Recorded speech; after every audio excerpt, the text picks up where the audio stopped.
welcome to the Weducation Webcast. Hope you're out there and you've taken the time to join us, scheduled it into your day today. So welcome. If you haven't watched our webcast in the past, it's where we bring a local wedding industry pro with lots of knowledge and lots of experience and have them help share some tips and some great info that they've learned along the way to help you grow your business.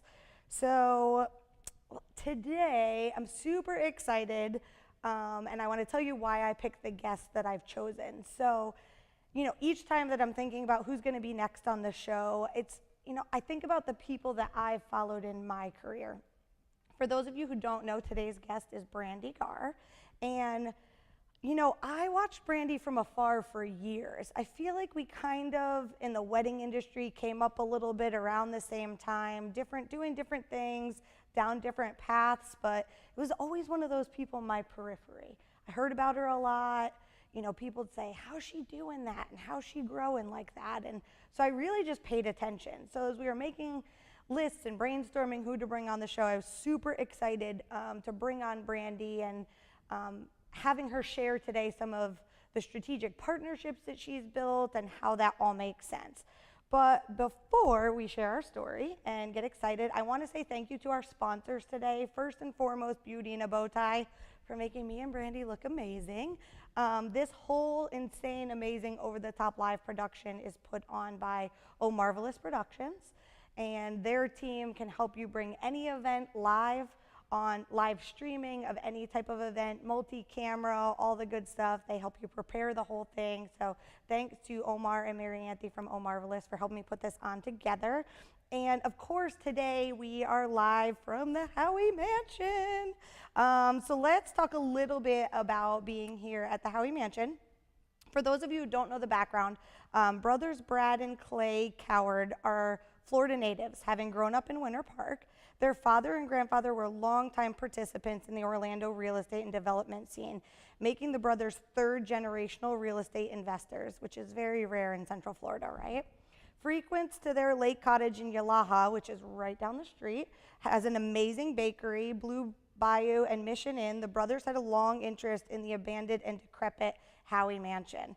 Having worked at Mission Inn, it was always across the street. It was this it's there, but it's not, nothing's going on with it, and what can we do with it? And it was such an amazing piece of old Florida history. But it's been the Coward family's privilege and honor to really restore the Howie Mansion and to its former glory and make it look as amazing with historical experts, talented partners, skilled tradespeople. They really have created and taken the Howie Mansion back to the glory of when Mr. Howie owned the property. There's breathtaking grounds, lush gardens, the antique decor, some of which you'll get to see in our live today, make the highly anticipated restoration one of the most sought-after wedding venues in all of Central Florida. As one of Howie and the Hills' historical treasures, the home is a rich history for hosting lavish parties with famous guests from U.S. presidents like Calvin Coolidge and Hollywood starlets, from way back when. The sense of Southern charm, sophistication, inspire classic romance, making it a worthy location for the celebration of love.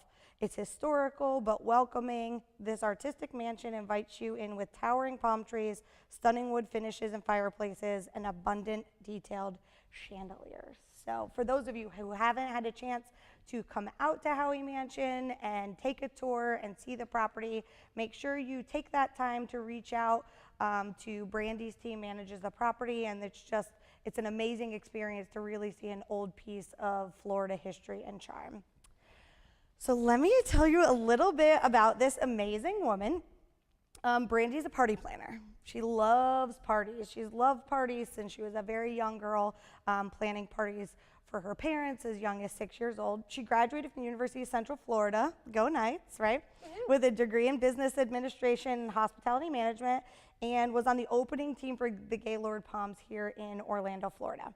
After 6 years of planning large-scale corporate events, she decided to follow her passion to plan weddings, which we're really excited to share about today, some of that transitioning from one area events to another. If you didn't know, Blush, her company, Blush, and Brandee and her team, they also manage the Howie Mansion, where we're at today. They own a destination wedding planning company known as Elegant Weddings by Blush, and the newest expansion is their corporate brand, 11 events by Blush. So exciting. Not only that, she's a mother to 3 stunningly beautiful girls, one of us joining today. Shout out, Pumpkin. Emma, Hannah, and Lily, and wife to the love of her life, Ira, who also has a great hand behind the scenes in the Blush brand. So welcome, Brandee. Thank you. I'm so excited to be here. Yeah, so excited to have you on today. So, you know, when I was thinking about who to bring on in terms of this conversation of strategic partnerships and building relationships, you know, your company and you have the most amazing reputation. And that's not easy to do in the wedding industry, right? We all know sometimes it takes extra work and a lot of effort to get there and to build that. So, you know, I learned a lot about building those types of relationships from some of the things that you had done.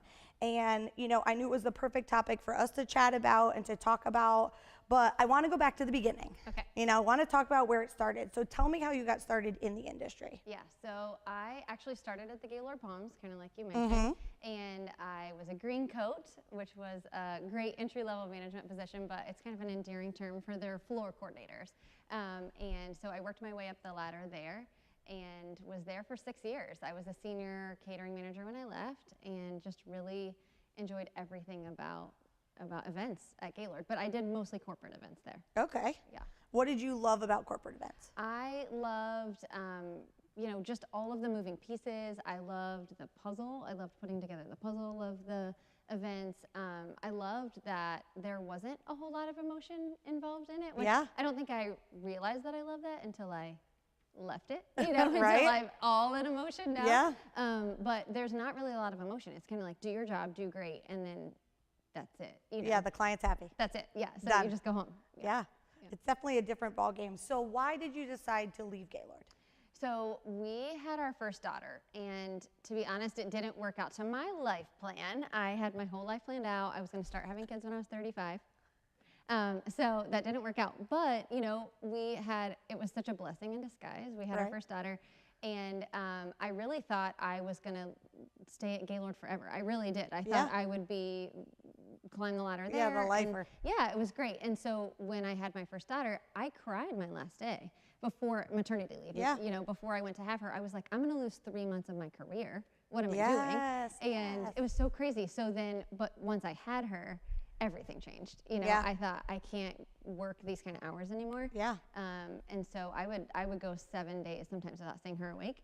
And so I thought, I really don't want to continue doing this. So I decided to branch out on my own. My manager at the time, Cindy Saunders, was my manager at Gaylord, and she had left not long before that to kind of be a stay-at-home mom, and then to start her own wedding planning business. Okay. And then shortly after that, Gaylord actually gave her their contract, which was a massive weddings contract. Oh, that's awesome. Yeah, and so it just kind of worked out where I said, you know, I really feel like I want to work from home more, and so I ended up leaving Gaylord, and I was going to work for her, and and then once I left Gaylord, her and I had a great conversation, and I said, I am so ready to make this business amazing, and she was like, that's not what I was. Not what I was thinking. Yeah, she was like, you were ready to ladder climb your way through the wedding industry. I was ready. Yeah. And she was like, I mean, I so remember her saying, that is not. I quit working at Gaylord so I could have a slower paced life. I want to do weddings, but I don't want to be. I don't want to do weddings. So I was like, oh, okay. So she said, you know, feel free to start your own business if you want to, as long as you'll still work for me, because I need the help. And I was like, great, I would love that. So no one gets that blessing, literally no one. Like no one. No one. Yeah. And so I had an income coming in from her. It was a blessing to her because I still took all of her weddings first. Obviously, I was just starting. Of course. But she was such a support to me. She was such an encourager. That's amazing. And so then I started. It's hard to find. It's definitely hard to find. I mean, I think one of the best pieces of advice I try to give when, especially the younger generation, when I know that their ultimate goal is to start their own business, is to go and learn first. Yep. You know, with the intention of this is maybe where I want to go. Yep. Or start it while you're working. Start it as a side hustle. For sure. Because it takes time, energy, effort to get there. And so, you know, the money doesn't just show up. No, it doesn't. And I think the blessing and the curse of the wedding industry is that because we book so far out, it's easy to forecast your numbers, right? So Right, like, yeah. I'm not a retail business, so I'm not worrying if I'm gonna make enough sales tomorrow. Right. Right? So I'm forecasting far out, but the con to that is the money doesn't come for a long time. I mean, Yeah. you get a small deposit in the beginning, Yeah. right? And so you're building your business, you really aren't taking in an income for Well, and you a long don't time. really make money until the deposits and final payments are coming at the same time. Exactly. When You they're gotta have coming them at the just- same time. Right. And that, Yeah. honestly, I would say it took us, I would say year 8 or 9 before Yeah. we were able to ride the roller coaster of season Right. flat. Yeah. It was almost like a game changer that year when Yeah. my husband and I realized we got through summer and didn't have to skip a paycheck. Like, what Right. just happened? Yes, that's so amazing. It's hard, yeah. So one of the things we had chatted about when we were talking about this topic, when you left Gaylord, you told me that you gave 5 months notice. And then I laughed because when I left Michigan, I gave 6 months Yep, notice yep. and did 3 other jobs while I was Right. transitioning. Yeah. But so tell me why you think it's so important to give that kind of notice. Yeah, I think, I mean, just knowing our industry, you know, Yeah. for me, it was really important that, you know, a 2 weeks notice is standard in most industries, but in this industry, you know, you have to leave well. It's really just a game of musical chairs in our industry. Right. And so I think it was just really important to me that I look at my calendar. I was a group manager at the time, so I looked at my groups and I was like, I have a really solid break here. And so Yeah. I just picked my date, and then that's what I said. I said, if you would allow me to, I am happy to work till June 15th. And it was February, and they were thrilled with that because, I mean, I was going out on my own, so Right. I didn't have to leave for another job. Yeah. But the late nights, you know, I remember sitting on my couch at midnight trying to write contracts because I was, you know, trying to get in with the knot, trying Yeah. to get in with Central Florida Bride Right, at the time. yeah.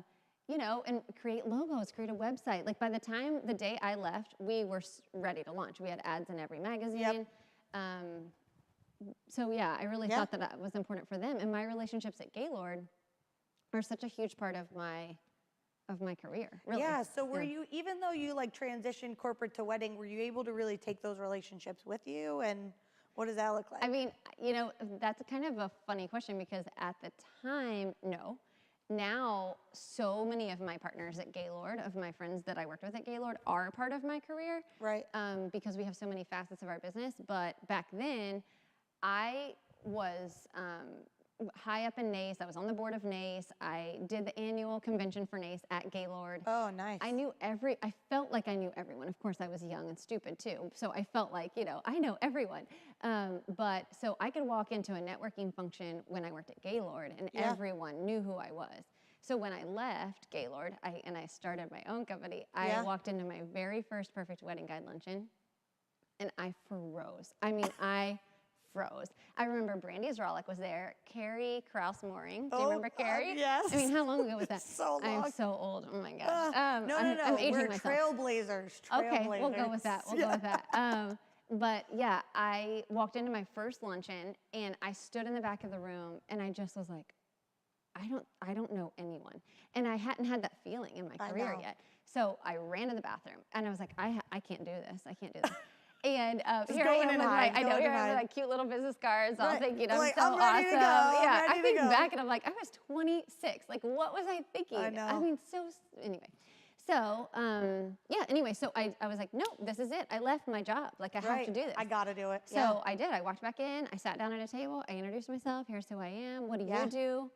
And The rest it was is crazy. history. Yeah, it was crazy. I remember when I had decided a few years ago to put on the conference and really like not only wedding industry, focusing on small business, there was a lot of step outside my comfort zone networking, and it had been a long time since I walked into a room and I knew no one. Right. And it was like, so the first one was rough. The second one, I brought a friend. It was like, can you just come with me? So at least I had somebody, if nobody really wanted to talk to me, it was like, oh, let's go get a glass of wine. You know, it made it better. Yeah. But it is, you know, it is really unnerving the first time you walk into a space like that, because for the people who network often, it definitely is, you feel like everyone knows each other. Right. You do. So, yeah, I mean, you just really feel like, oh my God, I'm the only one here who knows no one. Right. Like, and that's that freak out. Yep. Right? I mean, agree. but it sounds like it was really a starting over again. It really was. I mean, and I don't think I was prepared for that. I really did think I can stay part of NACE, which now, of course, I'm getting back into, but weddings, it wasn't the place for me then. I really needed to put my time other places, and so I thought I was going to take all those relationships with me, and I couldn't. Yeah. So it was kind of like starting over. Yeah. But I mean, I had to put my big girl panties on and just put them on. That's and right. Get to it. Right. So when you go to networking events, right? Because this is all part of this whole building relationships things. Like, what are some tips or what are some things that you found that made it easier to not just shake a hand, shove a business card? Right. Worst Stop ever. And with if you the didn't business come to my cards. networking classes this week, No you business should cards. have. Yeah. But like, so what tips can you give advice to somebody who's in that spot? Not that I already know everybody. Yeah. And I mean, I've got tips for those people. Sure. But like, really for the people, it's their first time or it's that uncomfortable feeling. Yeah, I mean, I think, find a friendly face. I mean, that's hard. You don't know anybody, but, just, I think for me, I had walked up to a table of people that were already sitting. Yeah. Which to me felt more comfortable because I wasn't like walking up to a group of people already having a conversation going, hi, I'm a new kid, like I'm awkward. You're not butting into the conversation, Yeah. right? So I walked up to a table of people that were already sitting, and I kind of just struck up a conversation with the person next to me, and then you kind of start to notice that 3 people around the table are also listening to your conversation because they're also just sitting there, Right. And so then you're like, oh, well, what do you do? And then for me, I think that was easier. Right. I also think that people love to talk about themselves. Yeah. I always say, I hate talking about myself, but let's be real. I mean, everyone does. Right. Likes to talk about themselves. So, and they're an expert in their self, Right. So I think asking questions, what do you do? Do you love it? How'd you get into it? Where were you before you were there? Yeah. Like, that's my favorite question. Where were you before you were there? Because I feel like that tells a lot about somebody. I don't know. It does. Well, and funny, I was telling you earlier, I went yesterday to the Hard Rock Hotel and I'm meeting with Lexi and I knew the name and I kind of scoped her out on Facebook, but I was like, God, I know I've like worked with you, been with you. And so one of the first things I asked is, what did you do before this? And in the trail was that she had worked for you at Blush and I was like, that's it. Like, we did a wedding together this one time. And I mean, I think that's great. I think being able to, I love the tip of the people who are at the table already. Yeah. Because it's so, like, you would just go put your stuff down. Like, and even just go sit down at a table because someone else will come over to you. At some point, the people have to come to you. They have to. Yeah. And at least, if nothing else, you don't feel so awkward. I mean, standing up, right? Grab a glass of wine. I always think that's helpful. Like, have something in your hand, But I think what I have found is if I ask people what they do, it just at least puts you at ease and you can start to ask more questions. Right. Versus if you're like, hi, I'm Brandee, I'm a wedding planner. And they're like, okay. I mean, okay. I know. Thanks for sharing. You're like, and one of the things I'm actually not great at, my husband is excellent at, and he tries to help me, is to ask open-ended questions. So don't say, do you like your job? Right. Yes or no. What do you like about? What do you like about your job? What brought you to this industry? Have you always lived in Florida? Those kind of things. What brought you to Florida? So, I mean, even if it's not a business connection, at least you met a friendly face. Right. I mean, and they may have a connection that could be useful. Yeah. You never know. Yeah, you never know who knows who and what that looks like. But I always believe that networking is the first step to it opens a lot of the doors. Yeah. Because when I would just get a cold email from someone that I've never met and I don't know anything about them, from a networking standpoint, if we've met and you send me an email, I'm like, ooh. I know. Number one, I feel a little bit more obligated to take the meeting if you ask for it. Because you said at the networker probably, you should totally email me. Yeah, reach out to me anytime. Like, And you're whether like, you mean it or not, if they followed up, I really felt like, there's a little, but if I've never met you and you cold email me, sometimes there's the whoosh, delete, and I don't care, I don't feel bad. No, I don't. But when people tell me, oh, I want to connect with this person, I'm like, well, they go to CFWA. Yes. Well, they go to Perfect Wedding Guide luncheons. Like, they're at NACE all the time. They're on the board of NACE, so they're at the meetings. Why aren't you going to those things if that's who you want to connect with? I actually even tell people that sometimes because as a planner, obviously, it's kind of like a venue. People want to get on your list, which I get. I totally get. Yeah, you understand the why. Yeah, but I do say to some people, they'll email me and say, hey, can we have coffee? We'd love to work with you.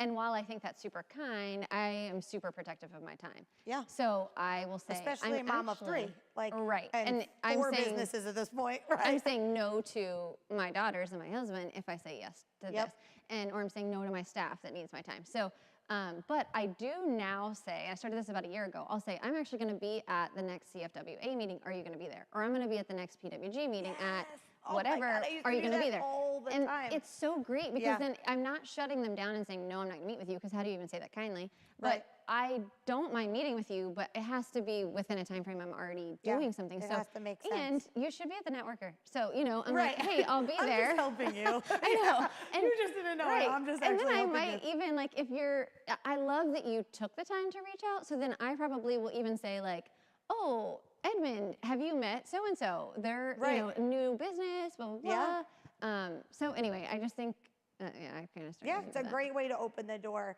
You know, networking is this, like, mindset, right? That, like, there are days that I almost never blow off a networker. If I've signed up and I've paid for it, I feel like I've made the investment, I'm going, right? Yes. But it's about getting yourself in the mindset of it, because it's not, there are very few people, everybody's like, oh, you love networking, and I'm like, no.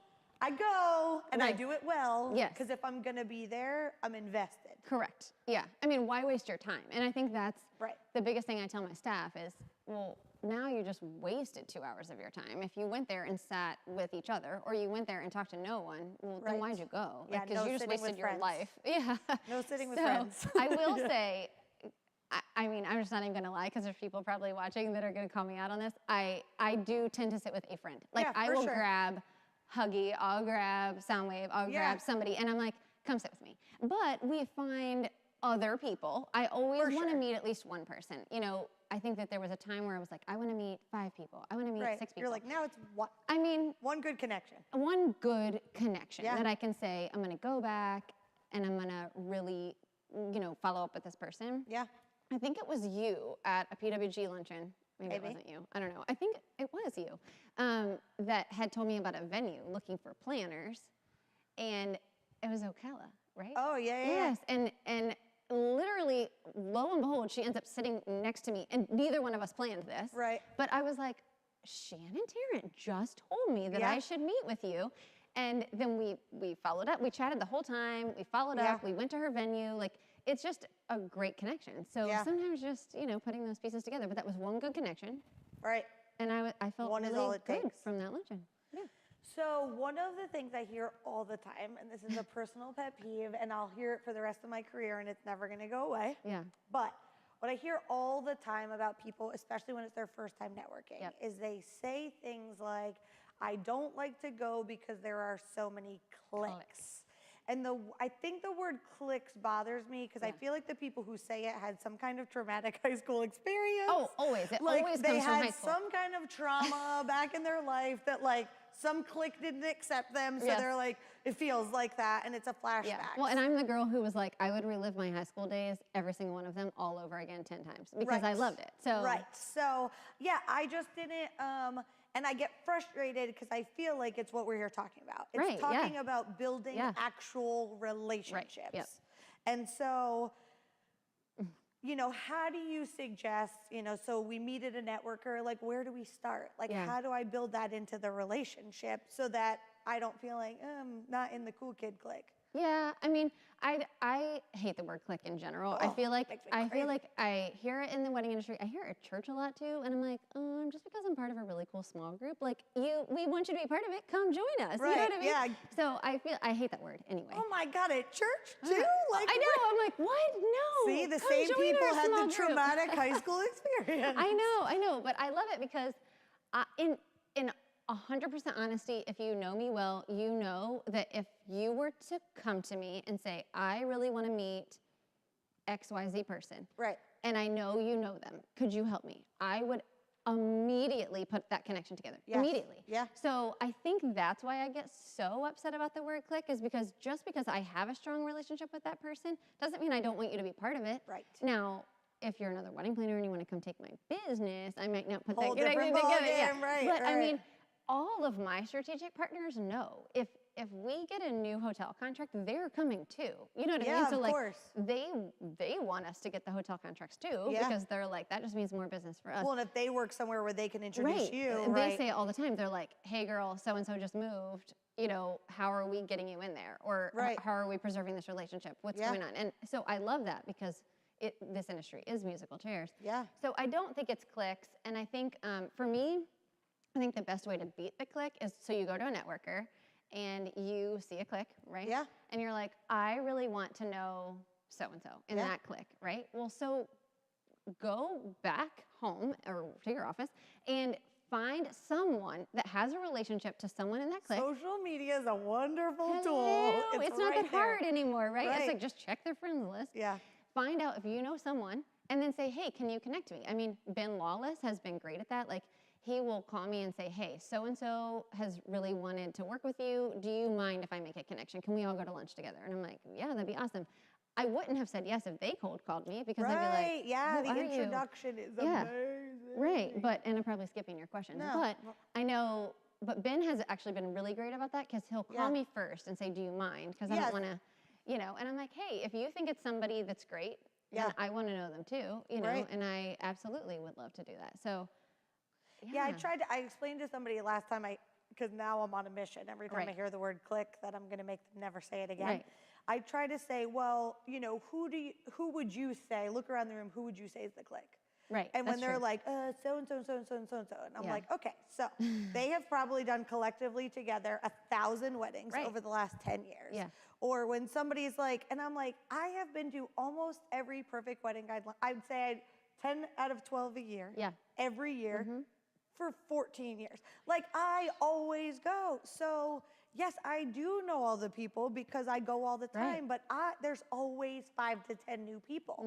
So, it's like, there's always the opportunity to meet more people, but yes, it does look like I know everybody. One of my favorite tips is to find that person that knows everyone. True. So if you have to like get really ballsy and walk up to one person, find the person that seems to already know everyone in the room, because then you can maybe say something like, you know, today I'm really looking to meet photographers. Do you know of any? And they can be like, yep, this one, this one, this one, and this one. So like, you know, you can hang back, be the introvert, play the wallflower for a minute. But then grab a glass of wine and go. Grab a glass of wine and look for that person who connects to everyone else, and then go talk to that one, just one. Just and one then person. They'll help you, and just keep having people pass you around when you're the new guy. Well, and even when you do know a lot of the people in the room, the team from the Ritz came to an event recently, and they don't come out a lot. Oh, no. And I was like, I always get so excited when I see the and Jane from the Alphon. I know, Never goes you're like, anything, and I'm like, Jane! I know, hi. So yeah, so I actually I have a great relationship with them, but I thought this is a great opportunity just to sit and not be at a wedding and try to talk in between wedding. And so it was really great. And I got to sit with them and just kind of chat it up a little bit. So that's a relationship I already had, but certainly strengthened way 10 times over, really, since that networker. Because then I was like, we should grab lunch. And then we did, and then it's just been great.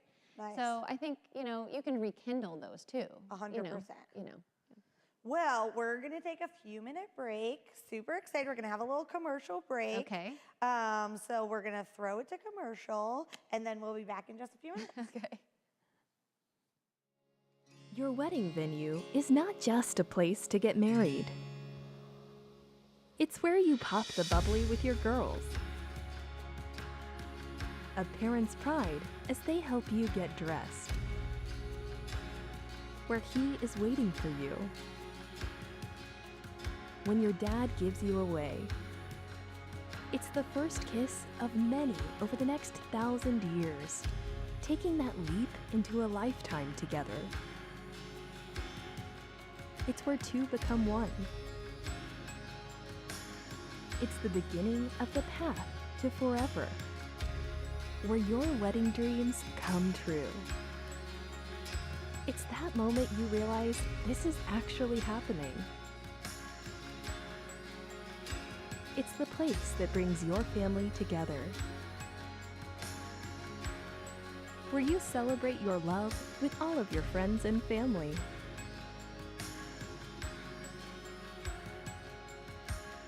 Your wedding venue is not just a place to get married.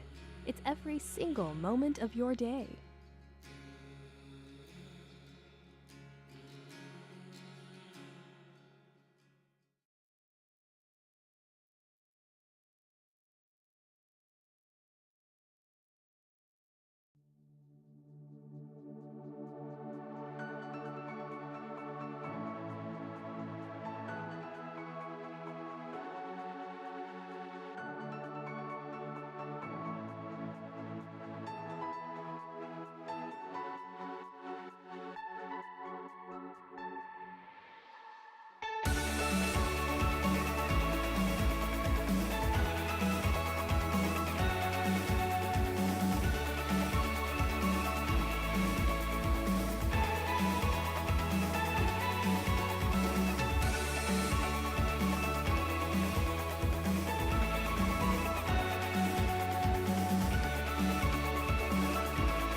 Welcome back. Hope you enjoyed our videos, our little commercial break. We had a toast during yeah, the commercial we break. toasted. We toasted during break to the first half. Okay, so we're going to circle back into it. Okay. So we both know the main goal of networking is to gain referrals, right? Yep. So why do you think referrals are so important as a part of the marketing plan for any business? Yeah, I mean, there's a lot of reasons that referrals are important. But I think a lot of it is advertising dollars, right? Yeah. I mean, when we first came in the market, we really dropped a lot of money on advertising every year. And I think it was important because we wanted, it was kind of like McDonald's. I was like, you see McDonald's everywhere. Not that I think I'm McDonald's, let's be honest. Yeah. But I think it's important to have your logo. You maybe kind of were like McDonald's though when you started. I don't know because I about that. did feel like I saw you everywhere. And that's what people would say. They would say, how long have you been in the market? Like, you're literally everywhere. But by the time I left Gaylord, we had an ad in every magazine I could find, everyone. And so we really print was the thing back in the day. Print was the thing. That's No, all like, we had because the knot wasn't even print online yet. That's how old we are. Facebook was not a thing. Facebook was not. You could have a personal page but no business. What? I didn't even have a personal page. For this video, I went back to try to find pictures, and I was like, wait, I didn't get on Facebook until 2008. Right. Which sounds really long ago. Yep. But it's not. So I started my business before that. Anywho, what did you ask me? Oh, referrals. So anyway, as I think around year 5 or 6, we started slowly scaling our advertising back because we were getting so many referrals. Yeah. So I think that, I mean, a cost savings, obviously, but then also the efficiency in booking. I mean, you don't have to sell a client. Yes. I'm not even kidding you. When my staff tells me all the time, they don't remember the last time they did an in-person consult. Like, they pick up the phone, hey, this is Blush, and they're like, well, they don't actually answer the phone that way, by the way. But, but brides will say, I was referred to you by my photographer. I was referred to you by my DJ, by my venue. And what's your price? And okay. And then they just book on the phone. Right. So it's not always like that, don't get me wrong. But the referrals now. The booking ratios are so much higher on a referral. The booking ratio is so high, and it's so fast. So I'm like, did we seriously just book that contract in an hour on the phone? And it's like, yeah, because we were referred. And sometimes by 2 or 3 people, like they'll say, all of my vendors told me to work with you, so we're just gonna book you. So we're just gonna book. That's awesome. Right. So, and it's such a good feeling too, because then, you know, your clients already have buy-in. You know, for what we do, we don't have a product. Yeah. So it's really just us. And I really believe that as much as everything in the industry is challenging to sell, like nothing is really easy. Sure. Yeah. I still think that like you need wedding pictures, so you're gonna hire a photographer. You want to have a wedding cake for that memory, so you're gonna hire somebody to do the cake. But the planner, like you have to have a bouquet, you have to have a dress, like, but the planner's the like, meh. Yep. Planner and videography. Planner and video, well, video you have to have, but it is to I them, say that too. Right, but, to them they're like, I'll skip that piece of Videographers it. are always like, we get booked last, which is sort of true. I'm Which not is gonna sort lie, of true, you know? right, because it's one of those things. But that's, you know, it's like planning. When you can justify why they should book it and why you know, when you can teach them and explain to them. I remember when I worked at Mission Inn, we had like a one-page sheet that said, this is what we do as your venue coordinator or catering manager. And the back page was like, these are all the things that day of wedding planner will do So that we don't do. Right. Like we don't do that. So you need to find someone to do that for you. And so, but if no one's there teaching that, feeding that information, it's a hard sell. Like, you know, every time I tell a friend getting married, like, I don't know, no videography is the #1 regret of every wedding every time. It's like 80% of couples who didn't hire it said they wish they had a videographer. I'm like, get something. Anything. Like, I mean, I know I want you to hire the best of the best, but something. Side note, total tangent. My mother-in-law hired a videographer unbeknownst to me. Like, he showed up on my wedding day. And I was like, who are you?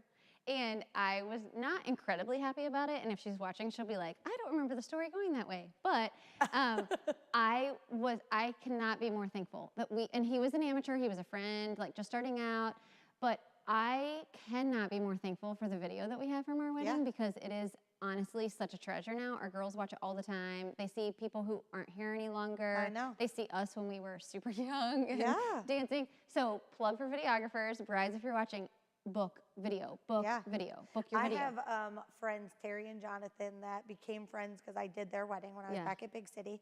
And it was in May, a really long time ago. I don't remember what year, somewhere in the early 2000s, mid 2000s. And they, every year on their anniversary, they watch their wedding video. And now it's been so many years, they watch it with their son. But it's so many years now, they're always watching what's happening around in the background, not really what they're doing. But there's family members who've been lost, and there's moments that you can, and you can actually watch. It's just so different than a picture. It's so different, it's so different. And anyway, that's a total tangent from our topic. But I say, this is the spiel I give to all of my brides. I'm like, you need it, you need it. So. Yeah, I mean, I think the referrals, especially when I meet and work with, from a consulting standpoint, newer businesses and newer companies in the industry, trying to explain to them that when they are like, I don't have money for advertising, and I don't, because the barrier to entry in the wedding and small business industry is next to nothing. So a lot of people wake up, start a business, get a license, get the insurance. I got business cards, or don't website. Get the license, don't get the insurance. Don't get either of that. But they get the website, they get the business cards, and they're off and rolling. And they really didn't make a budget for advertising and all of that.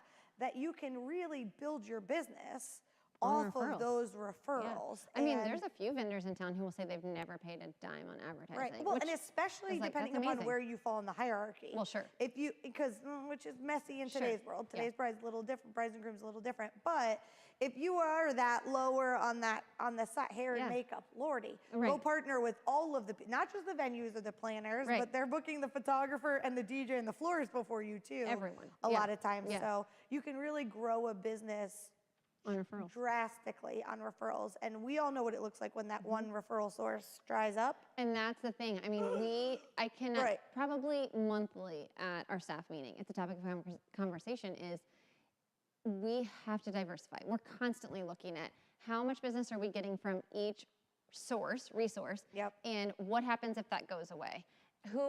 Who's in the works? Who are we working? Who are we networking with? Who are we creating a relationship with? Who are we starting to do a lot of business with? Can we foster that relationship? And because there's so many of us now, it's like, who has a great relationship with them? Who's been there last? Who can go work that relationship? But I mean, for me, it's 100%. I'm constantly like, if this source dries up, because it happens. I mean, musical chairs, right? This industry is like, and when hotels are worse than all of them. Oh my gosh, yes. Hotel people, I'm like, where's she at? We're tracking them for wedding venue map. Like, I can't even imagine. I'm like, she's at this. Okay, nope, that's the contact there. Nope, she's over there. Okay. Even more reason to keep your relationship stellar. LinkedIn saved my whole life because people usually update their LinkedIn. I'm like, just kidding. That is true. That is true. But yeah, so I think it's really important to not just have referrals, but to have multiple referrals from multiple different sources. And to be to feed that back, and which is easier for me, obviously. You know, for us, we get asked the question a lot, well, do the people you refer all the time refer as much business back to you? And I'm like, well, no, because my job is to refer vendors. I'm like, 60% of my job is to refer the most amazing vendor team. So no, but do they refer business to me? 100%. Can I track actual contracts to them? 100%. So as a planner, Yeah. perfect segue, how do you decide which vendors, hot topic, which vendors you are going to refer? Like, how do you make that decision? That's a tough decision. I mean, know. it's not, but it's tough to talk about, I think, sometimes. For me, and I'm in super transparent honesty, it's somebody who makes me look good on wedding day. And it's not like, oh, I'm in the back twiddling my thumbs and they're picking up all the slack, but it is, do they respect my role as the planner? And that's kind of something that we talk about a lot. I think DJs are probably the hardest to get that through to, is you can be the most amazing DJ. And this comes up actually a lot of staff meeting where we'll say, this DJ was awesome, but he refused to use my timeline, or he refused to give me a timeline, or he refused to, and you're like, well, then he wasn't awesome. I'm not sure he was awesome. I know, I'm right? like, what was he awesome Not sure at? he Turning was the music awesome. on? You know, Right. and so, but no, I mean, of course, there's DJs who are super friendly, or they keep the dance floor packed, or Right. whatever. But at the end of the day, I respect your role. When you told me you were arriving at 2, I made sure your table was there, your power was set, and your linen was there. I guarantee I did. Right. You know, like my staff makes sure. That's a big deal for us. Yeah. Because that's what we've heard the most from vendors, is we hate when we get on site, we've told you what time we're coming, and you're like, oh, I don't know where the cake topper is. I don't know where your power is. I don't know that the stage isn't laid yet. The linen isn't set yet for the florist. Those are things we take super seriously because we want our vendors to love working with us. We want them to get there and go, literally everything I asked for is here. Right. And even things I didn't ask for. Yeah. But in that same respect is to respect our role as the planner. You know, we were literally hired for one job, and that job was to make sure Right. all the vendors play well together. So if you're using a timeline that is not mine, it likely doesn't match, you know? And so then I'm like, well, whoa, hang on, where'd you get that timeline? And why are you giving it to the caterer? Right, For yeah. DJs, you know? And I hate to call DJs out because we have a lot that we work with that are incredible. But the ones that we use over and over again know when they're on that wedding that we're the ones really making sure the flow is going okay. Yeah, it's really hard because it's such a team effort It really on wedding is. day. And with or without a planner, like everybody has to, we're all in Play the together. same sandbox with the exact same toys. Yeah.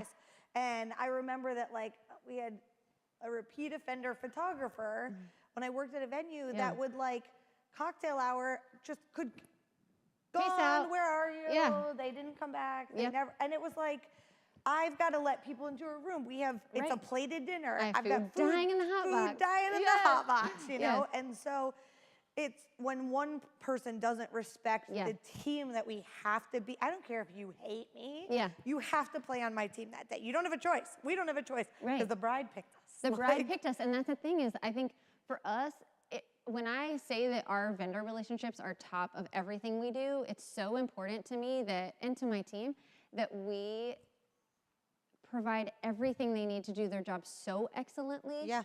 And I think it's really hard for us when we have somebody that will just step right on you, and I'm like, I am standing right here.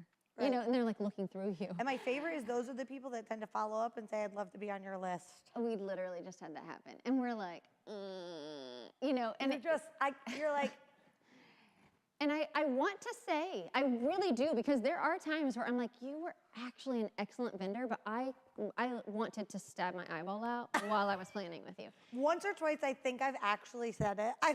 I know, you're way nicer than me, which I'm we know, nicer. and that's okay. You're way nicer than me.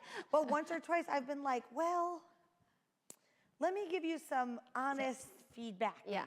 as to Well, what the experience was for my team. Don't you think that's important, though? And sometimes Yeah, I feel like 'cause I I wanna am know. doing a service. Yeah, if I don't say. Especially for companies where there's an owner and employees. Right. Because you have no idea what is actually happening. Yeah. Because you can't be there all the Yeah. time. So it's really, like, that's when it's extra important Yes. to make sure, because, you know, I mean, it's a gossipy industry. Sure. And sometimes somebody will say something to me and I'll say, have you told them that? Right.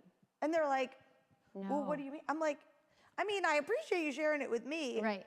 I'm not telling them. Right. But like, maybe before you're telling other people about the experience, Right. you should at least give them the opportunity to know first. Hence the no name dropping on vendors that I'm talking about. Yes, Because of I would course, never, right. you know, and that's No. the thing is, but with my strategic partners, and same goes for them to us, if one of my team members is at an event and it was less than stellar, I pray they'll call me. And I've gotten calls both ways before. Like, hey, so-and-so totally pulled it out of the game. It was amazing, and they deserve a gold star. Right. Or the opposite. Like, hey, so-and-so may have dropped the ball, and you just should know about it. Right. I don't know that I would do that to any random vendor that I was working with, but I for sure would do it to my strategic partners. I maybe would do it if you tried to get on my list afterwards. Oh, but like, right. If you follow up, I'll be like, follow up, I'm like, let me tell you why it was challenging to work with you. I'm sure you hear this a lot because I know you stand pretty firm on this policy. Like, and not to say that you aren't open to meeting more and growing more in new and different categories. I'm not sure what you're getting ready to say. But why don't you spread your business out to more people? Right? I was like, where is she getting ready to go? No, because, right, I mean, as a venue, it was a little bit different. Like, and I know there's a lot of venues who run their venue different. Here's the 10 people we like to work with, here you go. Yeah. But my philosophy was the further I cast the net, the more fish come back to me. Right. And that worked for me as a venue. Sure. I understand why it's a little different as a planner, because that is what you're getting hired for, but why don't you cast the net further? Yeah, we don't, and really, we don't. We don't. I'm unapologetic about it. I get questioned on it all the time. All the time. But I mean, kind of what you just said. Like, my job is to pick the best vendor team. Yeah. And with day of, it's a little bit different. You know, you can make referrals and you hope that they book them. But with full service weddings, I'm like, my whole job is to take you to the florist that's perfect for you. Yeah. The band that's perfect for you. Yeah. We don't, my full service clients don't vendor shop. No. Honestly, a lot of them don't even meet their vendors. They'll say, well, if that's who you say to book them, we're just gonna book them. Yeah. My job is on the line, you know, and I've had vendors let me down before. And my clients are looking at me like, well, what are you doing about it? And I'm like, right, like they expect you, and I know we're flipping through some amazing pictures of you and your vendor partners right now, you know, and the people that you've, you know, built the relationships with. Yeah. But yeah, I mean, what that feels like when there's the big letdown. You know when what? you referred the person. And I mean, I feel, my firm belief is everyone gets one. You get to make one boo-boo, depending upon what the boo-boo is. Depending on the boo-boo. You get the one. Yeah, I really do have a lot of grace when it comes to, I mean, gosh, I've made mistakes where I've had to call a vendor and say, oh, please, God, help me here. Like, I need your help. I mean, I totally dropped the ball on this, and I need your help. But that's also why I don't spread the business around a whole lot either. I mean, if I send you 70 weddings this year, or I send you 7, I mean, how likely are you to, how much of a pool is blush of your makeup of business? Do you know what I mean? And so it's not because I need them to save my life all the time, but I do need them to step up sometimes, and I'm like, I need you to just make this happen for me. And our vendors don't even question it. They're like, 110%, what do you need? I think that's always been that. I live in that world too, that like when you build these strategic relationships and partnerships, it's amazing when you say I need, because as a venue or as a planner, you know that it's like 70-30. Oh, for I'll sure. take the 30 I get, you know, and the refer back, you know, but 70% of the time it's me referring you. But when I ask, I need that 30%. I need you to figure out how to make that happen. 100%. Yeah. And a lot of times when I say like, oh, I need something, you know, for me, it's, I mean, I think back to when we opened this venue, the mansion. Oh my gosh, it was like drinking from a fire hydrant. And I literally, all I had to do was make a few phone calls. I mean, I had Kristen Weaver was in a second. I mean, the girl put together the most incredible photo shoot I've ever seen. We were full-blown under construction. I don't even know how she made it look like a real building. Right. And we were able to get in the knot. We were able to get our website up, all from these images that she shot for us. And she put the whole thing together. I didn't have time to put together a photo shoot. I was like, Kristen, I need your help. Selling and drinking from the fire hose. She didn't even question me. I mean, and then with our strategic partners, I mean, Edmund, Soundwave, Glenn, Lejeune, like Danielle from Sugar Sugar, we were immediately, I used names. I guess I should have used business names, but I'm sure most of you know who they are. But, you know, we, under construction, we're like, come out, see the mansion, this is what we're doing. And I feel like, I don't know that I had actually maybe even slept in like 72 hours when they came that day. I was like, guys, I'm so tired, but I want you to see the mansion. And they were all like, what do you need us to do? What do you need us to share the page? What do you need to share the website? Like, what do you need right this second to get it open? And I was like, I don't think I'll ever forget that feeling of just thinking like, this is why I have these This is why partnerships, strategic partnerships are there. it was, I mean, they didn't even question. It was just like, how can we be here for you? And I was just like, that is amazing. So I really appreciate that. Yeah, I think vendor relationships, I like to look at, it's like dating, right? It's literally like a relationship, and rarely when you just talk to somebody at a bar, is that gonna be your husband? That's like the one in a million, right? So it's that like, the cold call or the cold email isn't the way to get the foot in the door, you know? And there's networking, but like when somebody does that to you, what's usually the result of it? When they cold call? Yeah. I mean, I answer every single email. Right. I do. If you've ever not gotten a response from me, it went to spam somehow, or you had the wrong address. BBQ. Most people put BBQ as my email address. So I'm just saying, if you didn't get a response, it was because I didn't get it. I respond to everyone, but I certainly am more honest now with saying, you know, hopefully we can work together soon. You know, we don't open our vendor list till we've worked with you. Yeah. And it's funny because people will then say, well, then how does that work? If I'm not on your vendor list, well, how am I going to work with you? Well, think about that for a second. I'm always like, well, you could refer us to a bride you're already working with and say, there's this great planner. I mean, if you're wanting to work with us, you have to know that we have to be decent, right? Or why would you want to work with us? So then why not refer us? And then now we're working together. I can see how awesome you are. And I'm now thankful you referred us. So I'm probably going to reciprocate, right? Yeah. But in all reality, we would never refer somebody until we'd worked with them. And with photographers, they'll say, well, here's my work.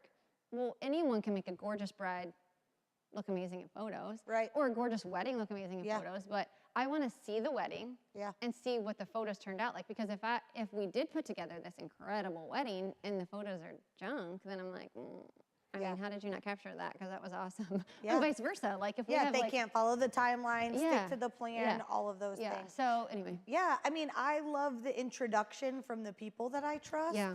Like there's a lot of people that I'm like, but if I know and I've experienced someone's product and I know it's so good, I mean, it's one of my favorite things about Wedding Venue Map is that like I can connect, you know, I can go to a venue and see they've got this great little room on the side and I'm like, ooh, have you ever thought about having babysitters at weddings? Right. And they're I like, know a great babysitter. and they're like, what? I'm like, you have to meet the ladies from Toodles because, you know, they do event sitting and like, they're amazing and every venue should be calling them. Every time somebody says, I'm showing there's 20 children on the list, the answer should be, have you talked to Toodles yet? Like, And you are honestly so amazing at that. Like, I love that about you because you never go into a venue or anywhere and not say, I know somebody perfect for you. Yeah, I mean, because I think that you know, use it for the powers of good, right? It's so great. Like if you can connect people and you can help, you're building that tribe, which we've talked about a million times.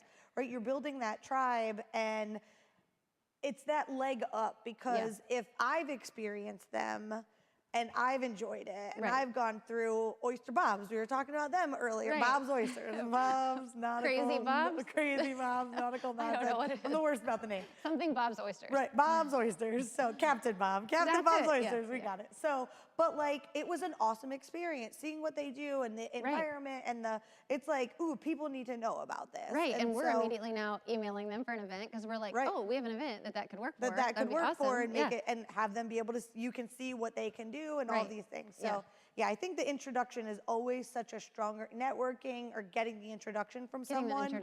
I'm more likely to have a conversation. Doesn't mean I'm gonna refer you, but I'm gonna get the conversation. Yeah, I mean, think about it too. Like Perfect Wedding Guide, I don't know if any of the other ones do this, but they always email the attendee list before the event. And so why not go on the attendee list and just pick 2 people? I'm gonna make a connection with these 2 people. Don't pick them at random, but like really look at the list and say, who's gonna be there that I'm gonna connect with? And then find somebody that can connect you with those people. Or at the registration desk, say, has Shannon checked in? What's she wearing? Can you point her out to me?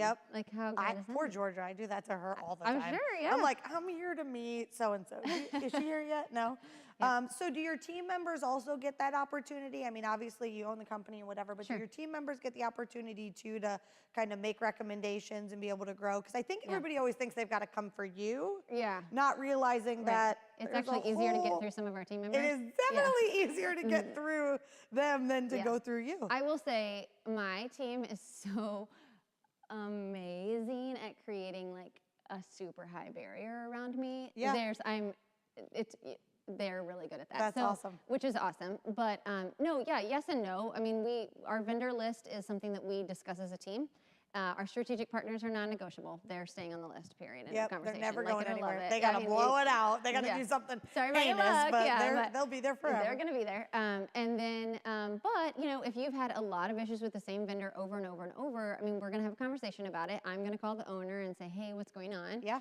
And then there's sometimes where we add vendors to our list because our planners will come back and say, you know, I keep seeing the same photographer pop up at my weddings on my day of weddings, you know, and they seem like they're really gaining some traction and their photos are incredible. They always share them with us. Yeah. They're so great to work with on site. And I'm like, well, why don't we meet with them and see what's up? You know, like, let's ask some questions and then we add them to our vendor list. So I honestly think getting through some of our planners is easier.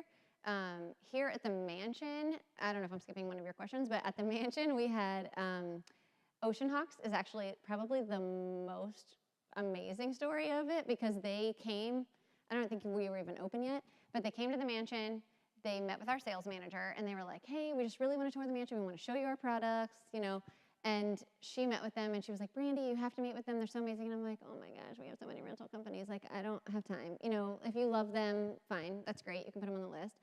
And then they said, hey, we noticed you're having a gala, we'd love to sponsor it. And I was like, okay. I mean, if you really want to, sure.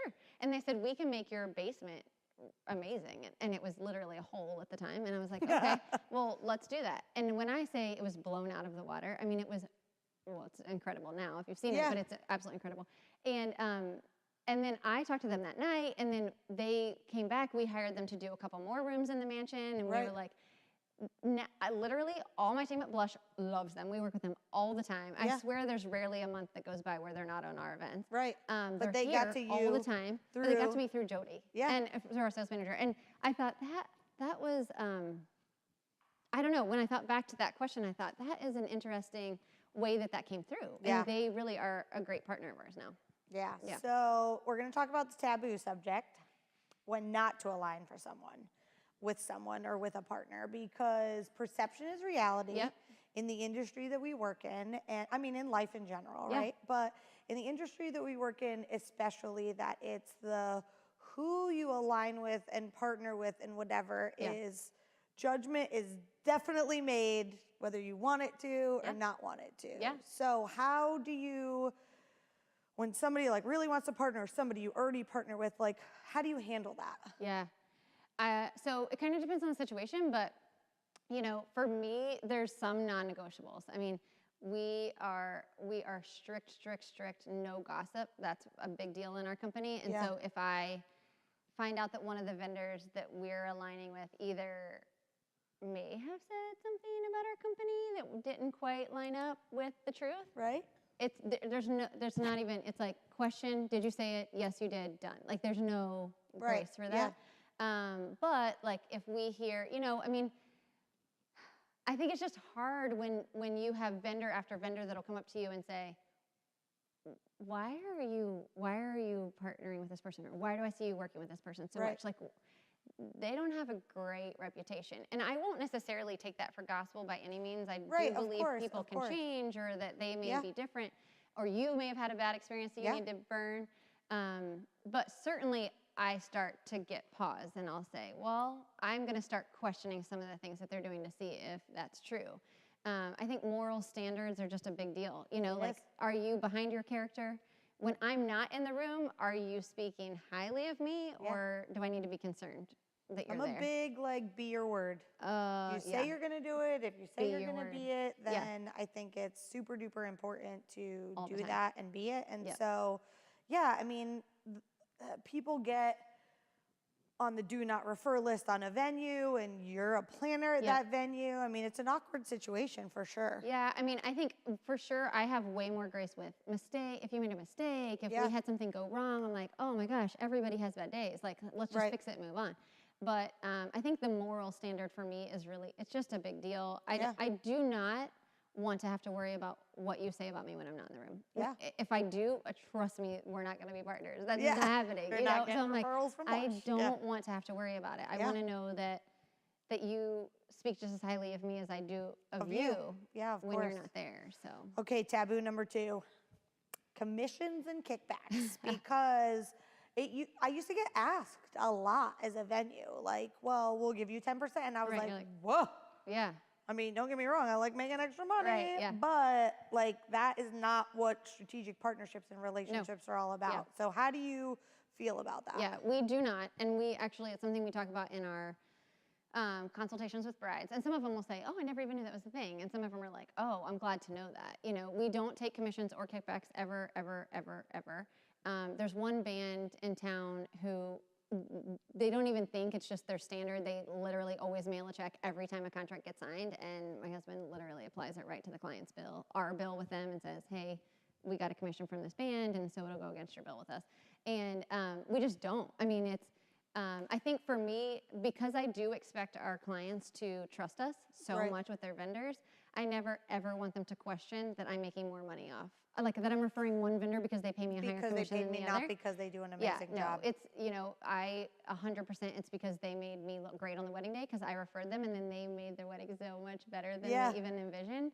So commissions and kickbacks, I think it's, you know, if you do it, I don't really care. Right. But for us, I feel like it gives me more weight with my clients to say, we're not gonna florist shop. Like, this is the florist for you. And unless you hate them for some reason, this is who we're using because they're amazing. Or the DJ or the band or the photography, you know. So yeah, we don't vendor shop.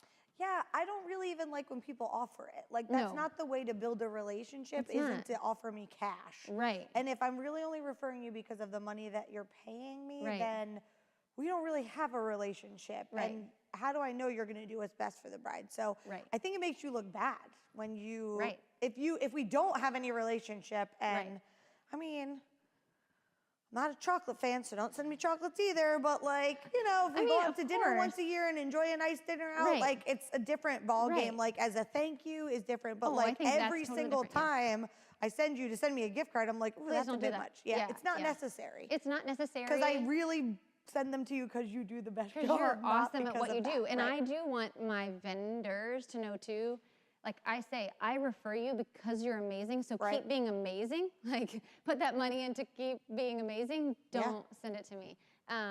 So yeah, and I think, I don't even know how you explain it to your clients. Like, I think people don't. That's the problem, and then it's even well, and then what happens? They find awkward out if that they you got find a out. 15% commission, and they're like, you know, I don't get it. Yeah. So one of my favorite things you had said when we talked about this topic and about navigating vendor relationships is you said it was kind of like playing a game of chess. Yeah. What does that mean to you?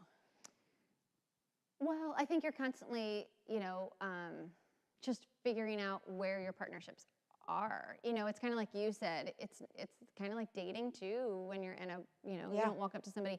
It's not just that. I mean, sometimes you're in a relationship for 3 years, right? And then you realize, ooh, got to get out of this one for, you know, when you're dating. Whatever reason, And so I think it's like that with vendors too. You know, you're constantly kind of watching the chessboard. Business has changed too, you know.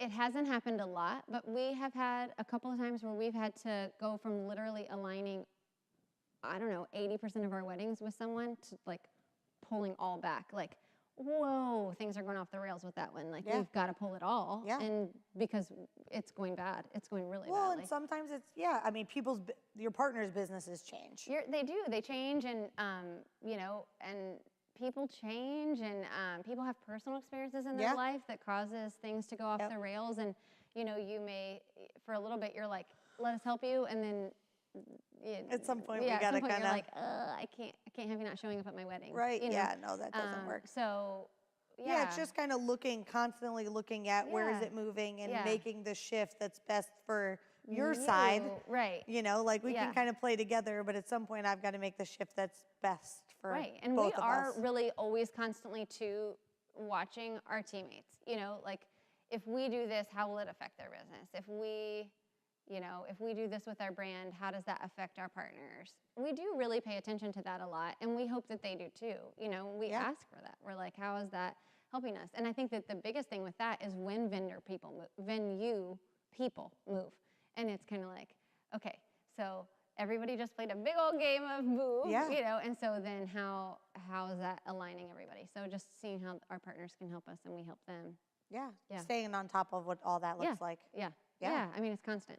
So we're going to circle it up with this one. Okay. So what's some of the best advice that you could give someone who's either new to the industry or, you know, looking from the relationship standpoint, but what's some of the best advice you can give them?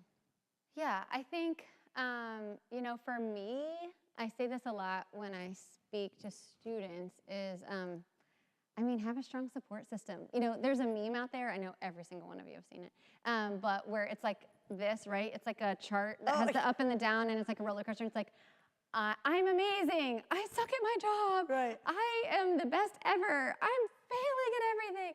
And honestly, that's the ride. Business ownership. Yeah, I mean, that's honestly weddings, right? It's like you're in spring and you're like, our bank account is so high. And then you get to summer and you're like, we're eating ramen. I know. So for real. Yeah, People don't get it. Yeah. It's so crazy. So I do say a lot, you know, have a strong support system. Anytime we hire a planner and their husband is not 1,000% on board, I'm like, this is gonna be a problem.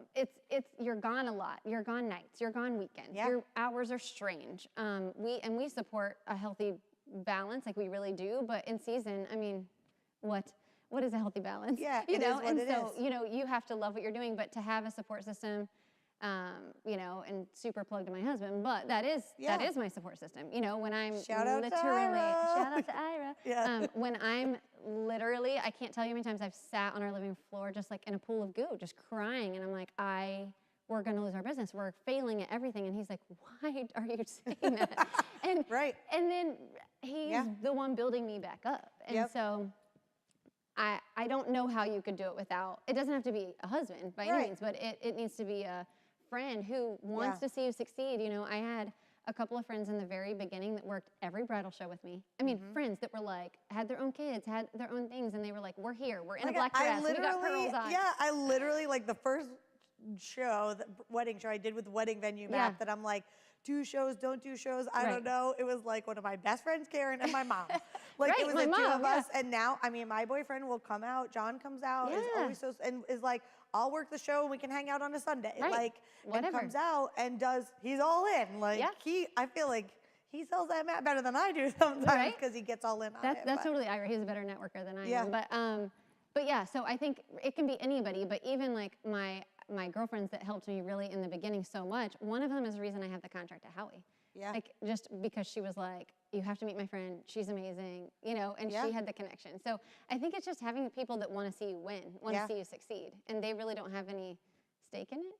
Yeah. You know, they just genuinely want to see you succeed. Yeah. Because there's valleys. There's a whole, I mean, we're 12 years in and I protect my image a lot. Like I'm very protective of, but I would never, ever be like, oh, on Facebook, last night I was crying and I thought, you know, but like. I'm with you. And for those of you who do 12 that. 12 years in. That needs to stop. I do that. I mean, I mean, don't tell other people about it. Do it. Just don't do it call on your Facebook. friend.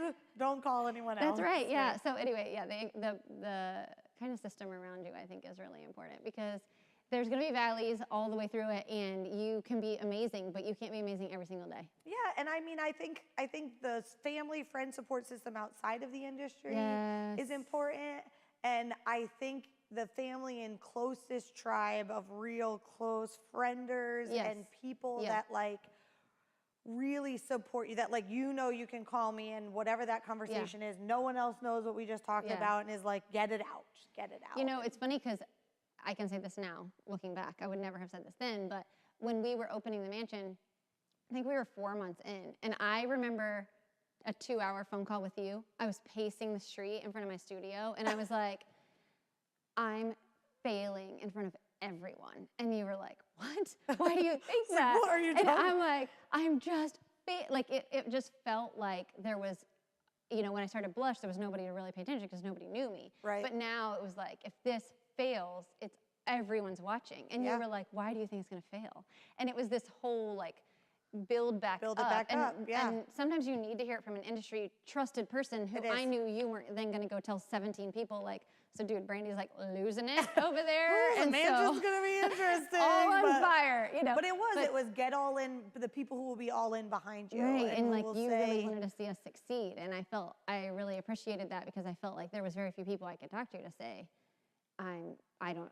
Well, and I think it's so interesting even in this spot where I'm in now because all of these people that I feel like I've supported for a long time, like now I'm the new business. Yeah. Do you know what I mean? All of these things with the consulting side and wedding venue map, like as I could be seasoned in this industry all day, but I'm the new guy from being the entrepreneur. Sure. So I'm having built those relationships and strategic partnerships and to be able to say, how do you do your accounting? Like it sounds so silly, but I always worked for another company and there's an accounting department and I didn't have to worry about it. And it's I need IT. And I'm like, what do you do? And you can't, you just Google it. Got it. Yeah. Okay. Yeah. I feel stupid. All right, good, thanks. Yeah, Thanks for letting me it's overwhelming, right? Yeah. But I think it's really important. And for like with you, I think that those relationships really helped, right? Because wedding venue map or large venue map, whatever it's called before you came on, we said no to. And we, and then the second it was like, well, Shannon Tarrant's now part of the map. I was like, we're in. What do you, like, how much? What are we doing? Like, where are we going? Where do because we it was like, I feel like that's a great partnership. You know what I mean? And I knew you wouldn't let it fail. Right. So I was like, all right, let's do this. Let's do this. Let's do But I this. mean, I think that's really a big deal, right? Because you had so many connections when you came in. So it was not easy. But it was easier, right? Yeah. To kind of tap everybody. So really circling in who's that circle of people and being careful with it when it comes to the industry. So careful. Keep it very close. And under Keep no it small. circumstances should you ever trust gossip. I need to just put that out there. Yeah. Like there's never somebody that's close enough to you that you can trust they won't say it. Right. You can only say assume they're going to say it. I don't care how close of a friend we are. I assume everything I tell you, you're going to tell someone else, and then it makes it. Because then you won't get your heart broken when they do. You won't. You know what I mean? Or I tell my boyfriend. Tell your boyfriend. That's he's what. not telling anybody That's what Ira's there for. I'm like, you will not believe what happened. Right, what happened? You know, and he's like, how do you know that? I'm like, I don't know. It's total gossip. But you're the only one I'm telling. You know, I don't know if it's true or not. I'm going to tell somebody, but you won't really care. But I would never. Yeah. And or just anything you wouldn't ever want somebody to know about your own company. Don't even tell. No, tell no one. Tell no one, I'm a because firm you believer. won't get your feelings hurt. And I know I say it. And I've been burned by it. I say it in like jest, but like not really, because it's not true. But the best way I can say to look at it is no one is your friend, because a real friend like wouldn't really tell somebody else. But when you think about it, though, like I have I don't have so many. I have some really amazing, incredible strategic partners that have been partners for years. Yeah. And we're very tight. However, when you think about it, we are very strategic business partners, and they're my friend in business. I mean, we don't hang out and go to each other's kids' birthday parties. Like, so when you think about it, it's like at the end of the day, I still trust them implicitly, but with everything, I would be okay with being shared if, God forbid, there was a falling out. Yeah. Do you know what I mean? Yep. So I just think be careful no matter what with what you say, because you would never want to say something and that would hurt someone else. And I, unfortunately, that's when I became like psychotic about it, was because I did it. And it hurt somebody. And I was like, never I think again. we all learn from doing it. That's the problem. Never again. Yeah. Well, it's been such a pleasure to to have you on here and to be here at the mansion, big beautiful Howie mansion. And so cheers. Woohoo! Cheers to strategic partnerships and relationships and having them forever. Thank you guys so much for joining us. If you'd like to join the newsletter, I'll put it in the comments. And hopefully you enjoyed today, learned something great, and we'll see you on here next time. Woohoo. Have a great night. Bye.